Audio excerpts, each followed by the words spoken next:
네, 종목을 투자할 때는 언제나 근거 있는 종목에 투자를 해야겠죠. 이가근의 근거 있는 종목 시간이고요. YS 파트너스 이가근 대표님과 함께 이야기 나눠보겠습니다. 대표님 어서 오십시오.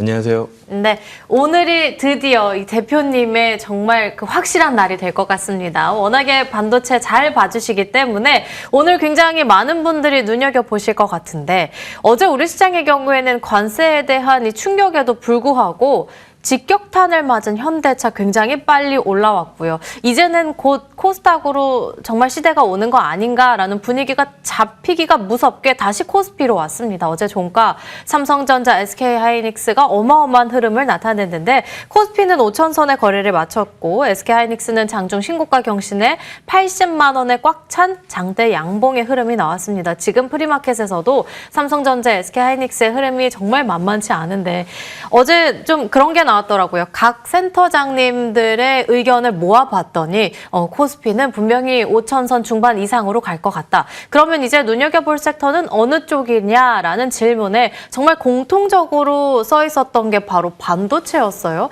어제 우리 시장에서도 이런 힘을 나타냈던 건 반도체였는데 이제 내일이면 같은 날 공교롭게도 SK하이닉스, 삼성전자, 현대차의 실적 발표가 나오게 되는데 여기서 우리가 눈여겨봐야 되는 건 어떤 게 될지 트럼프 관세 엄포도 누른 반도체, 장밋빛 전망이 지속될까라는 오늘의 픽이 될 것 같습니다. 내일 실적 발표에서 저희가 어떤 쪽을 위주로 해서 보면 될까요? 네, 일단 제가 반도체를 처음 몸담은 지 한 지금 26년 정도 되는데 네. 이렇게 센 사이클은 처음 봤고요. 두 번째는 이제 삼성전자 하이닉스가 같은 날 실적 발표하는 것도 처음 봤습니다. 그래서 이제 내일은 굉장히 반도체 빅데이고 지금 반도체를 국내 증시에서 반도체를 이길 수 있는 사실 그 이익 모멘텀으로 이길 수 있는 섹터가 아예 없어요. 전 세계적으로도 마찬가지고 그래서 지금 제가 처음 이제 이 자리에서 반도체 광분했을 때가 네. 내년 그러니까 25년 작년이었으니까 내년에 하이닉스가 80조가 나오면 무조건 400조는 간다. 네. 그거였는데 지금은 이제 상단이 150조까지 열린 거잖아요. 삼성전자 말고 하이닉스 기준으로. 네. 그러니까 지금 불과 한 6개월 사이에 그 컨센 상단이 80조에서 150조 2배 가까이 된 거예요. 그러니까 사실 지금 이게 버블이냐 아니냐, 그러니까 주가가 너무 비싸다 이런 얘기를 하는 것 자체가 이게 모순인 거죠. 왜냐하면 지금 이제 150조 기준으로 보면 하이닉스 기준으로 600조가 좀 안 되거든요. 네. 그러면 이익 대비 4배밖에 안 되는 거예요. 그러니까 이게 적어도 40배나 400배가 돼야 이게 지금 팔아야 되냐 막 이런 고민을 하는 거지. 올해 이익 전망치 대비 4배밖에 안 되는데 이거는 정말 싼 거죠. 그러니까 당분간은 그 반도체 이익 모멘텀을 이기는 건 쉽지 않을 것 같다고 생각이 되고요. 이게 이제 물론 데이터 센터 AI 쪽에서 시작된 건데 오늘 여기 들어오기 전에도 바로 시게이트, 그러니까 세계 예전의 기준으로 이제 3대 HDD 업체였는데 이제 지금도 저장장치 하고 있고 시간에서 한 7% 정도 오르고 있습니다. 실적 되게 좋았고 이제 이런 부분들이 AI로 시작된 데이터 센터 그리고 스토리지의 성장을 이끄는데 내일 우리 삼성전자 하이닉스 실적 발표할 때도 네. 아마 이제 굉장히 좋은 얘기들 많이 나올 거예요. 그러니까 우리가 얼마 전에 접했었던 그 물량이 없어서 네. 그 미국의 빅테크 기업들이 용인에서 장기 투숙을 하면서 네. 강행되고 한다 이런 얘기 있었잖아요. 최근 언론에서 이제 26년까지 물량이 다 팔렸다. 이제 이런 얘기들이 나왔었는데 작년 3분기 실적 발표했을 때 회사 쪽에서 이제 공식적으로 얘기를 했었잖아요. 컨퍼런스 콜에서. 요번에도 그런 비슷한 얘기들이 더 길게 나오지 않을까. 그러니까 제가 알기로는 26년뿐만 아니라 27년 훨씬 더 긴 기간까지 이미 다 물건이 다 팔리지 않았을까라고 지금 알고 있는데 이제 이런 부분들이 시장에서 이제 어느 정도 이제 나오면 충분히 더 지금 100만 원 충분할 거라고 보고 있습니다. 왜냐면은 지금 일단 그 하이닉스 기준으로 봤을 때 150조 컨센이잖아요. 이제 이게 이럴 수밖에 없는 게 올해 이익이 90조에 매출 90조에 이익이 40조거든요. 작년 거가. 그러니까 총 영업비용이라는 걸로 계산을 해야 돼요. 반도체는. 그럼 총 영업비용이 대략 50조인 거거든요. 근데 지금 내년 시장 컨센이요.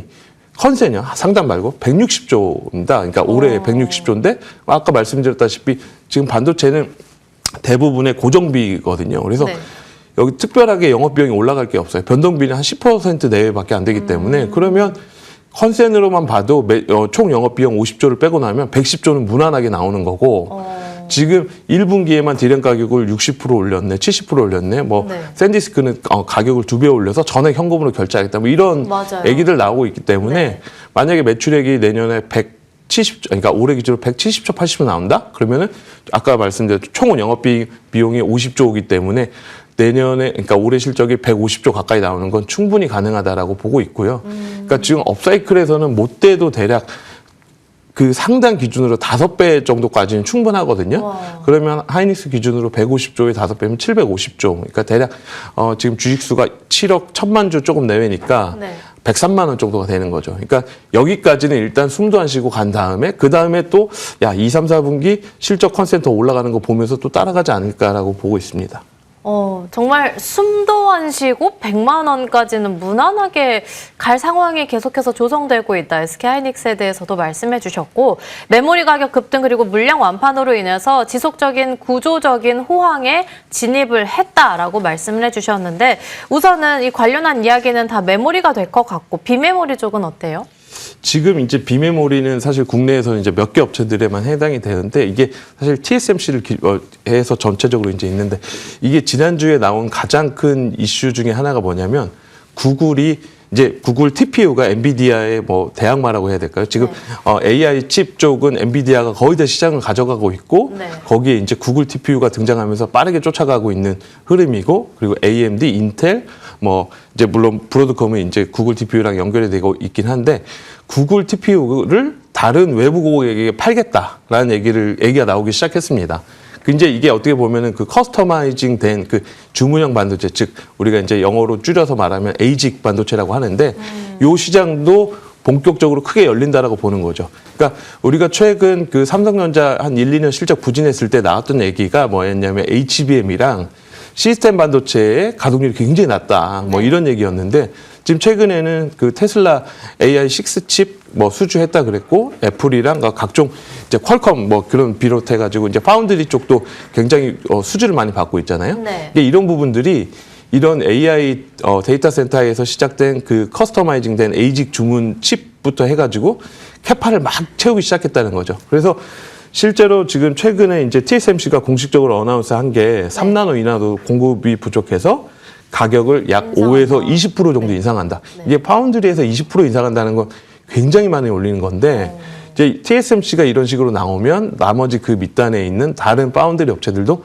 다 가격이 따라서 올라갈 수밖에 없습니다. 그래서 이제 이런 부분들 때문에 시스템 반도체를 비롯한 나머지 전체적인 비메모리 반도체, 그래서 지금 보면 삼성전자 실적은 메모리 반도체뿐만 아니라 시스템 반도체에서도 굉장히 빠르게 올라올 거거든요.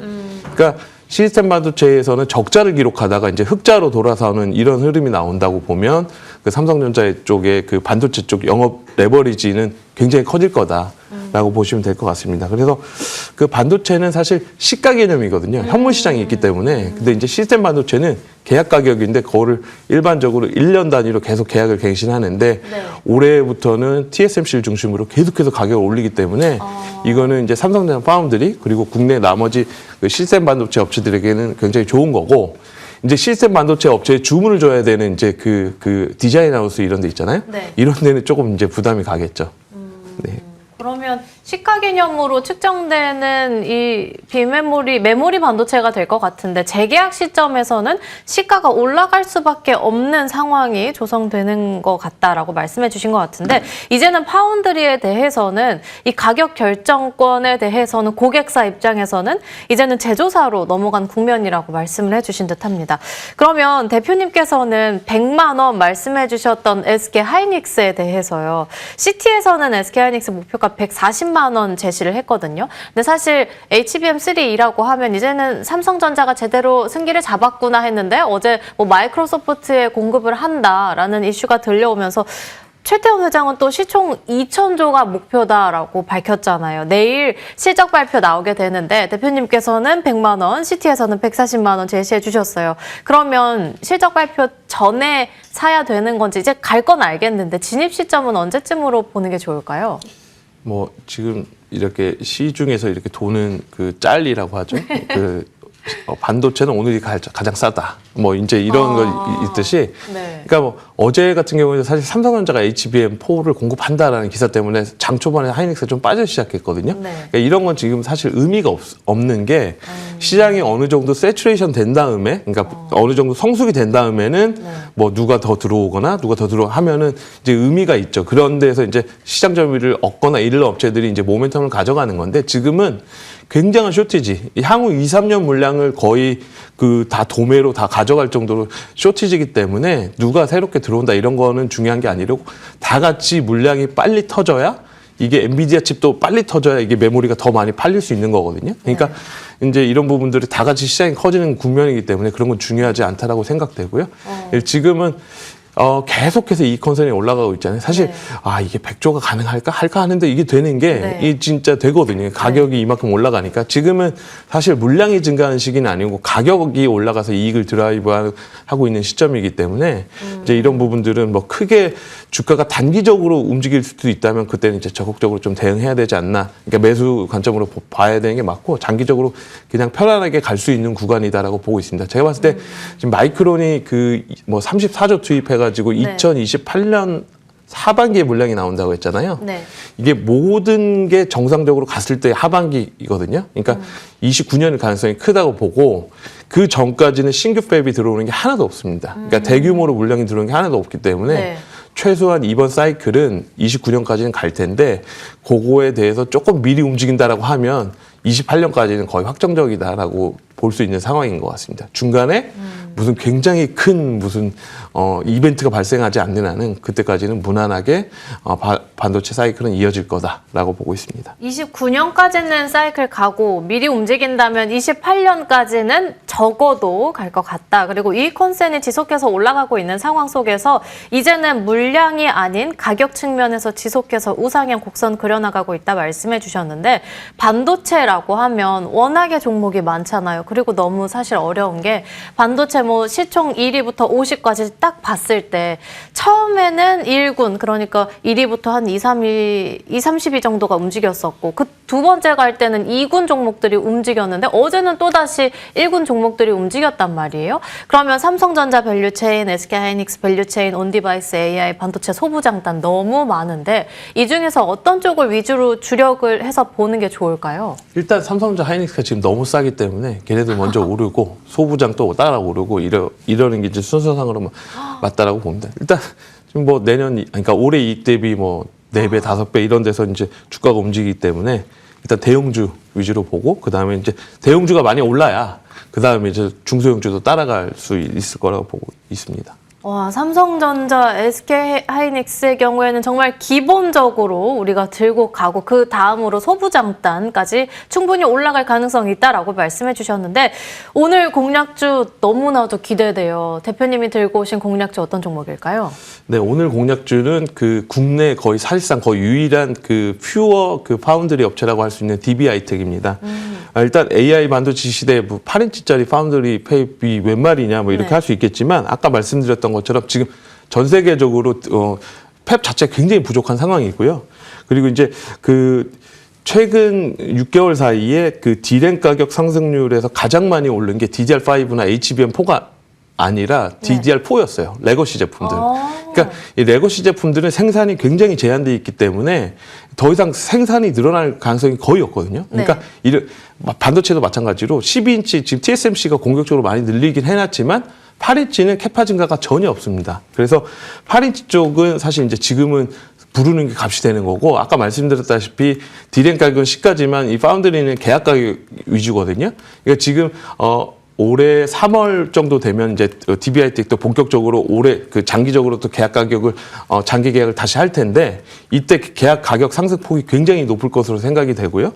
이제 이런 부분들은 과거에 2022년에 그때가 언제였냐면 DB하이텍이 영업이익을 1년에 7,600억을 냈던 기간입니다. 그러니까 그때가 뭐였냐면 코로나가 터지고 투자가 전혀 안 됐, 전 세계적으로 팹 투자가 전혀 안 됐는데 코로나 이후에 수요가 급격하게 증가하면서 IT 수요가 급격하게 증가하면서 8인치 캐파가 굉장히 부족하면서 이익이 급증했던 시기거든요. 네. 올해는 사실 그때보다 더 좋다라고 보는 게 그때는 당시 코로나 이후에 수요가 조금 회복되는 거였는데 지금은 전 세계적으로 아예 파운드리 팹 자체가 없습니다. 그러니까 8인치이긴 하지만 이 가격 계약 가격 자체가 향후에 굉장히 많이 올라갈 가능성이 있다라고 볼 수 있고요. 그리고 또 하나 여기서 중요한 거는 2021년 말 기준으로 네. 캐파가 지금 DB하이텍이 그 당시보다 웨이퍼 캐파가 11.6% 정도 증가했습니다. 그래서 당시 보다 이제 단순 계산상으로는 가격까지 만약에 회복을 한다면 2022년 실적보다 훨씬 더 잘 나올 수 있는 상황이 될 수 있다라고 보고 있고요. 그리고 이런 부분들이 지금 여기서 더해서 삼성전자 S7 라인에서 이제 네. 그 8인치 팹을 올해 하반기에 셧다운할 예정이고 그리고 이제 TSMC는 작년 말에 이미 팹2는 이제 셧다운한 상황이고 네. 팹5가 8인치 팹인데 지금 4만 장짜리입니다. 그러니까 약 DB하이텍으로 치자면 한 30% 정도 캐파가 이제 줄어들 예정이거든요. 그러니까 지금은 이제 반도체 메모리 가격이 부른 게 가격인데 네. 이제 8인치도 올해는 부른 게 가격이 될 것 같다라고 보시면 될 것 같습니다. 지금 DB하이텍 같은 경우에는 지금 시장 컨센이 2026년 기준으로 영업이익이 3,700억인데 저는 이거보다는 훨씬 증가할 거라고 보고 있습니다. 왜냐하면은 아까 말씀드렸다시피 반도체는 장치 산업이고 변동비는 굉장히 적거든요.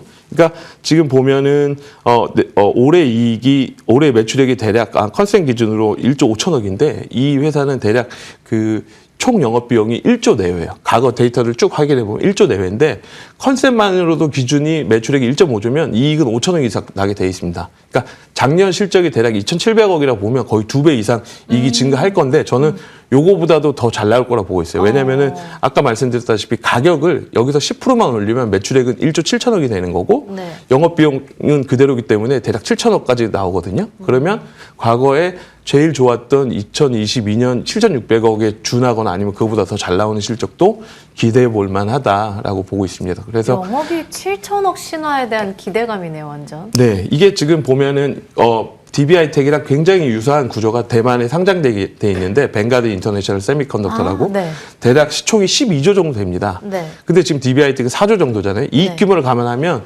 그 벵가드 인터내셔널 세미컨덕터가 대략 PER 기준으로 30배 정도 거래가 되거든요. 네. 근데 이건 지금 봤을 때 그냥 시장 컨센이 맞다고 하더라도 네. 올해 이익이 4천억인데 네. 지금 시총이 4조가 좀 안 되거든요. 네. 그러니까 거의 3분의 1 가격에 거래가 되고 있기 때문에 지금 보시면 최근 수급은 외국인들이 집중적으로 사고 있어요. 그러면 이게 사실 캐파 차이가 있지만 전체적으로 수익 구조는 비슷한데 대만에 상장된 업체보다 3분의 1 가격이다라고 보면 외국인들 입장에서는 굉장히 메리트가 있는 반도체 회사다라고 볼 수 있고 메모리뿐만 아니라 올해는 파운드리도 굉장히 대박이 날 거기 때문에 이런 부분들을 관심 있게 봐야 되지 않나 싶습니다. 대만의 동종기업 대비해서 3분의 1 가격이라면 충분히 우리나라는 물론이고 외국인 시장에서도 굉장히 눈여겨볼 만한 종목으로 DB하이텍 언급을 해주셨습니다. 반도체 시장 좋을 때 레거시의 이 수익이 가장 좋았다라고 다시 한번 강조를 해주셨는데 오늘 시장에서 딱 정말 깔끔하게 10만 원 지나가고 있고 프리마켓에서부터 오늘 반도체 소부장단의 분위기 굉장히 좋습니다.